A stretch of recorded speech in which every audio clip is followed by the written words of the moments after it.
First up, it's been a shocking 2 weeks for the Prime Minister. After promising not to change stage 3 tax cuts and telling us he was a man of his word, Albo backflipped big. He sold us a total pup at the federal election. The PM is in free fall and it's reflected in the polls. From the divisive voice referendum to his government's lack of action on the cost of living crisis, how can voters trust him again? So our first question for the jury is Albanese a one-term Prime Minister? Joining me now is Shadow Indigenous Affairs Minister Jacinta Nampijinpa Price and Labor Councillor Linda Scott. Great to see you both. Thank you so much for joining us this evening. Jacinta, we'll start with you. 6 months ago, nobody thought we would probably be having this conversation. It just felt like the honeymoon for Anthony Albanese was never ending. He was popular in the polling. Then came the voice referendum. And after that, the polls were sliding. Do you think it was a voice referendum that sealed his fate as a one-term Prime Minister? Well, to be very honest with you, Danica, I think the Prime Minister from the outset has demonstrated to the Australian people just how deceitful he can be and how he is unable to lead this nation. And aside from the referendum, it began with his promise to reduce Australians' electricity bills by $275. Now, the referendum showed us all how he would prefer to lead with ideological ways forward as opposed to common sense ways of supporting certainly our most marginalised and dividing our nation along the lines of race. We heard many of the arguments throughout the referendum, but mostly the fact that there was absolutely no detail. So Australians were left to determine what exactly the voice was about. It was not demonstrated with any clarity how it was supposed to improve the lives of our most marginalised, and therefore Australians, I believe, looked through the Prime Minister's deception. And that is why we had the result that we had with the referendum, and the circumstances certainly have not changed on the ground for our most marginalised going forward. And of course, as you've mentioned, with the current proposed new tax cuts, yes, he's backflipped, and he continues to backflip to the Australian people. Yeah, and this is the problem now, Linda, is there's a credibility issue because he's come out and said, I am a man of my word, but he's backflipped on a key election promise. He also made Australians go to the polls in the middle of a cost of living crisis to vote on something that they simply weren't interested in. Has this impacted him now moving forward? I think that Prime Minister Anthony Albanese will proudly run on his record into the next election, and that is a record of creating 561,000 new jobs, the fastest growing job record for a government. He's got a great record of $23 billion of cost of living relief. And of course, the latest decision to provide every tax-paying Australian with a tax cut is the right decision for this time. I think nobody could accuse the Prime Minister of not making a decision here in the interests of all Australians, and that's what he's done. The real question now is whether Peter Dutton and the opposition will stand in the way of every working Australian getting some form of tax relief. Well, I guess this tax relief, though, the changes, middle Australia will only end up with about $16 extra a week. Given that the cost of petrol's gone up, rental, the housing crisis, is that really enough? Why should voters be thanking him? Well, voters should be looking at their decision at the next election in light of the record. And I think what we've seen from Prime Minister Albanese is an incredible record of focusing policy area after policy area towards their cost of living relief. We're talking about cheaper childcare. We're talking about free TAFE places. We're talking about getting real wages moving for the first time in a decade. Rent relief, income relief for those on our lowest incomes in Australia. This whole $23 billion package of cost of living relief is making a difference, and it's doing so and not increasing the pressure on inflation. That's a really economically challenging thing to do, but Anthony Albanese and his government have delivered the right outcome for Australia. It's what we need now. I guess, Jacinta, the big test will now be the Dunkley by-election, which is coming up in March. Labor should theoretically be quite safe with that seat. It's held on a margin of just over 6%. If Labor retain Dunkley, how will you argue against the changes to the tax cuts? Look, I think these decisions are decisions that have been made on the run by the Prime Minister. I mean, you know, we're talking about sort of a short-term solution. If we look forward, Treasury has demonstrated recently through their documents that it will be at a cost of $28 billion in the next 10 years, and somebody has to pay for that. And unfortunately, you know, I've yet to see, and these tax cuts are supposed to take place in July. People are hurting right now because of the cost of living. I don't see any immediate relief for the Australian people when you've got a situation where you have people who are on multiple incomes who are still seeking support from organisations like the Salvation Army. It's just not working. And again, it's another broken promise that's been made to the Australian people. What more are we going to see from this Prime Minister going forward? He just cannot be trusted. All right, let's get the jury to weigh in here. Susan, in the front row, we'll start with you. How are you feeling about Anthony Albanese right now? He was elected, very popular man. He's backflipped on a lot of key policies. Where do you sit with him?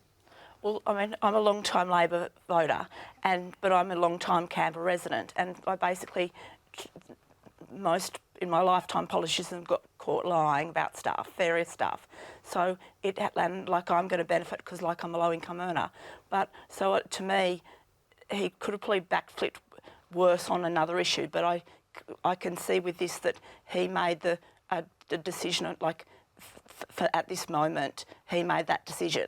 But to me, like I'm not someone that's going, oh, he lied. But I do find generally politicians do get caught that one day they'll say something and then the next day they'll say something else. Well, I mean, again, I hate to be cynical, Jacinta, but has Susan got a point there? That's the politician lifestyle.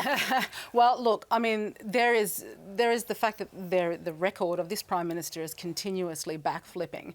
As we saw in the referendum also, the gaslighting of the Australian people when he denied that the Uluru Statement from the heart was, you know, a particular length in terms of it being a document, or whether he's going to pursue truth or treaty going forward and what that means for the Australian people. We're still in the dark on that.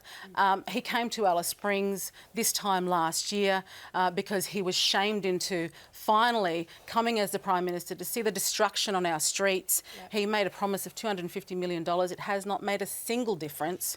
And the issues are still the same that we're faced with. I want to ask another juror, Tate, how are you feeling about how the Prime Minister's going right now? I mean, the fact is that, you know, Jim and Albo keep sitting there saying that we're delivering a tax cut to everyone, but the truth of the matter is they had to steal from some Australians to give that money to other Australians. So it's not a tax cut for everyone. He had to redistribute money from people that actually pay a higher amount of tax in general and actually deserve that money and were relying on that money. Now, apparently last year the referendum was so important, even though it was going to fail, because he was a man of his word. But now that word means nothing when there's a by-election in Dunkley and he gives everyone $20 and wears a pink bucket hat. We're all meant to believe him. So I think he probably will get another term because history dictates that we will let him, but it certainly won't be on my vote. And see, this is the perception now, Linda, that we were talking about, that he has backflipped on that promise. And even in Dunkley, even a narrow victory, surely that would be fatal for Anthony Albanese's leadership moving forward. Well, I think we know that governments do struggle in by-elections, and Australian voters historically do tend to use them if they wish to send a message to the government. So I actually think that Labor has a hard but possible task in the Dunkley by-election. The job of the government, though, is to listen to the people, to make sure that they're doing what's in the public interest. And I think over time, as Australians assess the possibilities of having Peter Dutton as their Prime Minister, a return to dysfunction and division and culture wars, they'll look favourably on the prospect of having Prime Minister Albanese serve another term. Because let's just remember that record, actually cutting under the Abbott government $500 million from remote Indigenous communities, and during Labor's term opposing income support increases, opposing rises in real wages. These are the things that Australians want their government to be doing. We're yet to see if he'll oppose the tax tax cuts for all Australians. Yes. But these are important things that Australians want to see government delivering. Jacinta, I'll just give you the final word on that realistically. Is Peter Dutton the man that's going to take over from Anthony Albanese? Well, I think if all the Prime Minister has is to try to compare himself to Peter Dutton, he's got a long way to go before he can convince the Australian people that he can continue, because his leadership has been abysmal. And certainly in the area that I'm concerned with, he has failed to support my call for an inquiry into land councils, the statutory authorities and the spending that goes on with for our most marginalised Indigenous Australians, so that we can better support those people. He's failed to actually acknowledge any of those very critical issues. So. OK. All right. Well, look, you've both had your say on the matter. It's time to call now on the jury. Jurors, you have 10 seconds to decide. Is Albanese a one-term Prime Minister?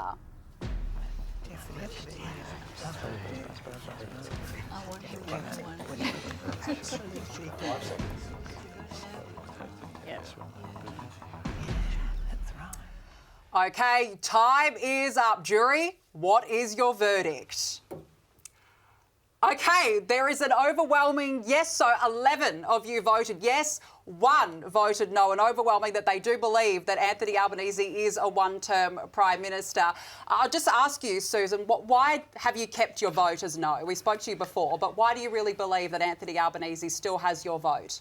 Because, I mean, well, I'll always vote for the Labor Party. Yeah. Like I was saying to people in the jury, like I have a disability, and so I do find my ideology, it suits the Labor Party ideology. Okay. So I'd always vote for the Labor Party. Okay. And I still think there's time between now and the next election. You don't know what'll happen tomorrow. Yeah. And so, but I'd always vote Labor. Okay, so it hasn't changed your vote then. No. Bruce, right next to you, you were one who voted overwhelmingly yes. Why?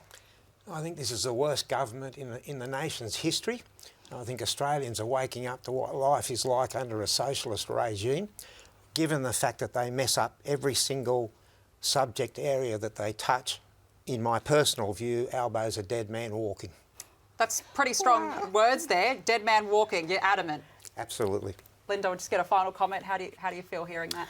Well, look, I respect the jury from Sky News. You know, is going to have a strong view, perhaps that is not particularly necessarily representative of the Australian population. I think there's a long time between now and the election, and I think that Prime Minister Albanese and his team will continue to do the right thing by all Australians and make decisions in the public interest, and I hope Australians reward that come election time. OK, well, it's going to be a big year ahead. Jacinta Nampijinpa Price and Linda Scott, thank you to both of you for joining us this evening. All right, let's move on and see how the jury votes on our next big question. Just this month, Australia's population surged past 27 million people, nearly 2 decades earlier than expected. This growth is equivalent to 1 new Australian every 50 seconds. Jim Chalmers said annual net overseas migration for the 2022 to 2023 financial year was likely to be 350,000. Last year, it was estimated to have hit 500,000 people in the year to September. Yet debate on the matter is stifled. Some on the left say it's racist or xenophobic to even question immigration levels, while others on the right want a plebiscite on population policy. For them, it's about logistics. Housing demand is outstripping supply, an infrastructure backlog, traffic congestion, services like schools and hospitals. Can they keep up? So are we paying the price for a big Australia? Our next question for the jury: should Australia reduce its immigration intake? Joining us to discuss is Australian entrepreneur and businessman Dick Smith, who thinks we should reduce the current migration rate, and policy analyst at the Centre for Independent Studies, Emily Dye, who doesn't want migration numbers to be cut back. Panel, hello to you both. Thank you so much for joining us. Dick, we'll start with you. Australia's population is expected to almost double in the next 5 decades. Can we continue on that trajectory?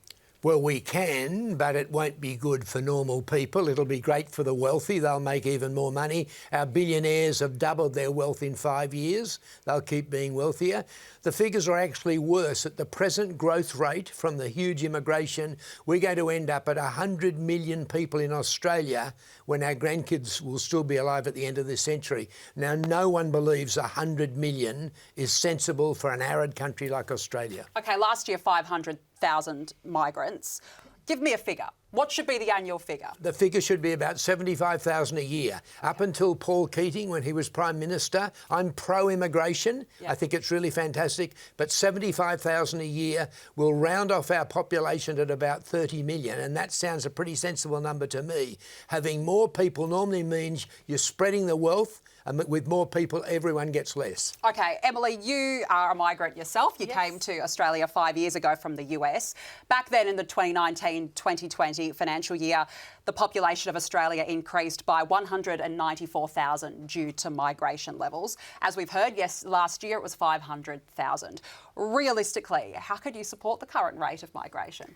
I don't think that it is a finite number of resources. I think that immigrants are adding value. I think it's really easy to look at immigration and say, oh, immigrants are they're taking our jobs, or they're taking our houses. But in reality, it doesn't work that way. For every job that an immigrant's taking, they're also creating jobs. They are both consuming and they're creating their own businesses. Immigrants tend to be incredibly entrepreneurial, so they're adding back to the country. They are the ones that are often working on the construction crews, building those houses. So it's easy to blame immigrants for policy failures, for issues like housing affordability.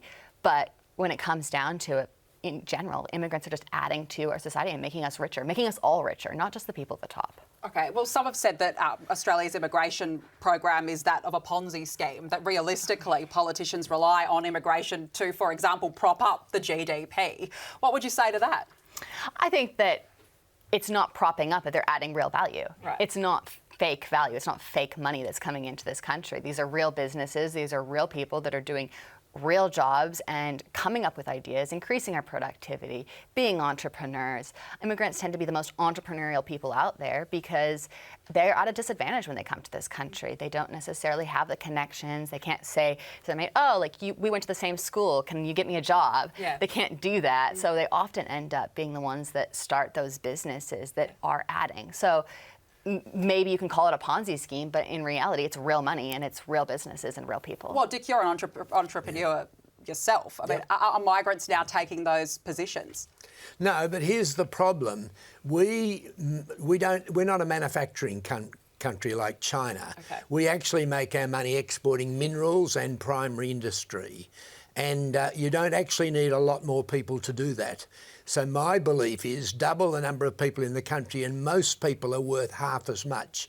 And a good example of a country with a small population is Norway. It has 5 million population. It's similar to Australia. It makes its money not from manufacturing, but from selling oil and gas, just as we sell minerals. And their GDP per head is a third more than ours. In other words, they're more successful than us with a 5 million population. That's sensible. Look, every Australian family has a population plan. They don't have 20 kids. They have the number of kids they can give a good life to. Our politicians should have the number of people in Australia we can give a good life to. That's not happening at the moment. Young people can't afford a house. Yeah. You're in traffic gridlock. Things are getting worse and worse. But what about there's also a skills crisis in this country? Why can't migrants take those roles? Well, we could make the effort and train. We have 500,000 people out of work. When I owned Dick Smith Electronics, at one stage we did bring in skilled migrants, but then we decided we'd train them ourselves, and it was a better way to go. It cost a bit more money, but it was a very successful way to go. With 500,000 people out of work, we should be able to train people. OK, it just feels like there's not a lot of leadership on the matter. Were you going to say something? Sorry. Oh, I was going to jump in and say we can't blame immigrants for the housing policy issues and the housing crisis. That is not the fault of immigrants. That's not the fault of people that are having babies either. We have people, we should be providing for those people, and we're just blaming the victim if we're saying, oh, our population's too high, that's why we can't house people. That's a political ploy to take the heat off of the politicians that have decades of poor housing policy, have restricted the supply of housing, and even the reduction in immigration over COVID impacted our housing supply because we didn't have the people building those houses. So really, we'd just be shooting ourselves in the foot, and for what? Like, a political ploy, really. Okay, do you think it's a political ploy? No, look, the prime reason for high housing prices, they're 4 times harder to buy a house than when I bought my first house in the 1970s, is the huge population increase. We're not blaming anyone, it's just the fact that if in a marketplace, if you bring in an incredible amount of people who are wanting to purchase houses, you're going to put the price up, but and that's what's happened. You've done quite well, Dick, in your own career, to be fair. You bought your first house in the 70s, as you said, but some could be looking at this going, well, that's a bit hypocritical of you. No, look, I've benefited from growth without any doubt. Right. But what I'm concerned about is my grandchildren. Okay. And I really believe that if you have too many people, you end up with people getting less. All right, I want to go to the jury to see what they're thinking. Susan, in the middle, what is your thoughts currently on the rate of immigration? I believe it's too high. Okay. I live in Sydney, and the gridlock that's there, it's just the number of people. I don't think it's a political ploy so much as it's a rational decision that it should be reduced. Okay. Or, instead of that, you could sort of say, well, if we bring in immigrants, they should be moved out of the big cities into more regional areas. Okay. There doesn't seem to be anybody even putting that forward. So I'm against... You're against. So Agnes, just quickly. I agree with Susan and I agree with Dick. Okay. I'm an immigrant myself and I do believe in immigration, but at the moment we're gridlocked, people can't... And I'm also worried about my grandchildren. Sure. Okay. All right. Well, look, you've both had your say on the matter. It is now time to call on the jury. Jurors, you have 10 seconds to deliberate the following question. Should Australia reduce its immigration intake?